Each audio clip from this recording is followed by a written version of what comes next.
Hello, I am the CryptoBot. Today we will be discussing the ever-promising Nano. Just as a reminder, Nano was formerly known as RaiBlocks or XRB.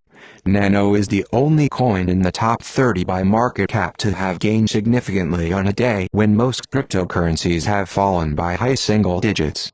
At the time of writing, Nano, XRB, is up almost 20% to the US dollar and almost 25% against BitCoin. At the time of writing, Nano is priced at $8.82. According to coinmarketcap, all top 30 coins have fallen except Nano, Populous, and Tether, the latter two only marginally in the green. The coin is currently the 24th largest, with a market cap of $1,166,932,553. Nano was rebranded from RaiBlocks on the 31st of January. It boasts transaction speeds averaging just over 1.5 seconds, making it one of the fastest cryptocurrencies to send and receive. The sender and the receiver conduct proof of work using a block lattice structure. This unique structure means that each account, as determined by its public key, is itself a blockchain. XRB is fast, free, and minerless. Each user effectively mines the coins as they use them. Nano boasts unlimited scalability, theoretically, and operates on a lightweight protocol. The currency has endured a tumultuous start to the year. Given its unique structure, the ability for large-scale exchanges to support it was limited.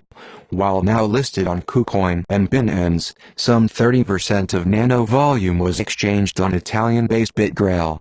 The coin represented roughly 85% of BitGrail's trading volume. A hack of BitGrail of $170 worth of Nano was revealed on February 9. The exchange was operated by a controversial figure in the crypto space known as Francesco "the Bomber" Ferrano. The incident resulted in a very public falling out between Ferrano and the Nano core development team. BitGrail blamed the security breach on bugs in Nano's code.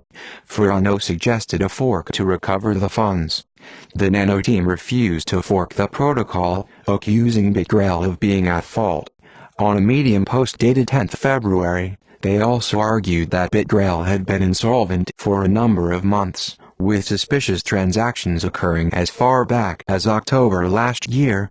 We now have sufficient reason to believe that Ferrano has been misleading the Nano core team and the community regarding the solvency of the BitGrail exchange for a significant period of time.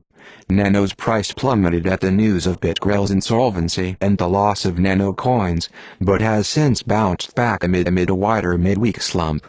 So why is Nano bucking the trend?